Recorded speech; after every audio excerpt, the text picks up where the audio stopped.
उसने पलटकर देखा, लेकिन वहां कोई नहीं था। जहां पहले कुछ भी नहीं था, वहां अचानक एक दरवाजा दिखाई देने लगा। वो दरवाजा पुराना भी नहीं लग रहा था और नया भी नहीं। उसके पीछे एक लंबा गलियारा था, इतना लंबा कि टॉर्च की रोशनी भी उसके अंत तक नहीं पहुंच पा रही थी। अद्वैत ने हिचकिचाते हुए एक कदम आगे रखा। जैसे ही उसने पीछे मुड़कर देखा, दरवाजा गायब था। ऐसा नहीं लगा कि वो बंद हुआ है, ऐसा लगा जैसे वो कभी था ही नहीं।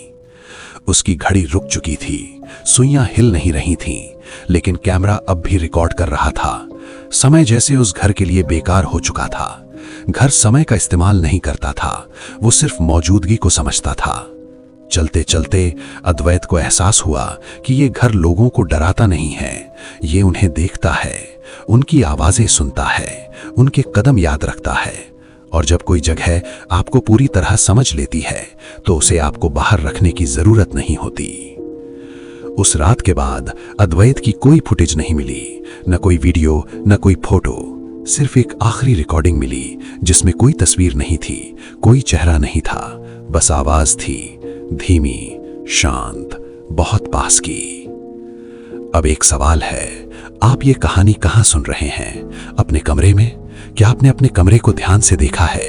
दीवारों को, छत को, आसपास की जगह को? क्योंकि घर हमेशा जगह से शुरू नहीं होते।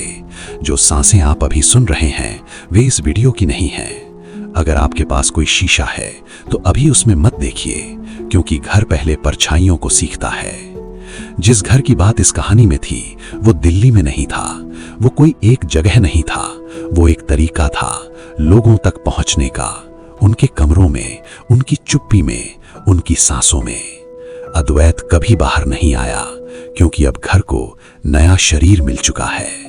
अब ये वीडियो बंद कर दीजिए, क्योंकि ये कहानी यहां खत्म नहीं होती, ये वहीं से शुरू होती है जहां आप बैठे हैं। अब ये वीडियो बंद मत कीजिए, क्योंकि अगर आपने इसे आखिर तक सुना है तो इसका मतलब है घर ने आपको नोटिस कर लिया है। अद्वैत इसलिए गायब नहीं हुआ क्योंकि वो घर में गया था, वो इसलिए गया क्योंकि किसी ने उसे देखा था, और अब आपने भी देखा है। अगले वीडियो में मैं आपको दिखाऊंगा कि घर कैसे तय करता है कौन अंदर जाएगा और कौन बाहर रहेगा।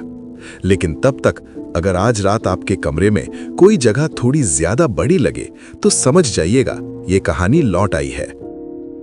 इस चैनल पर ऐसी कहानियां आती रहती हैं जो अधूरी आत्माओं की याद दिलाती हैं।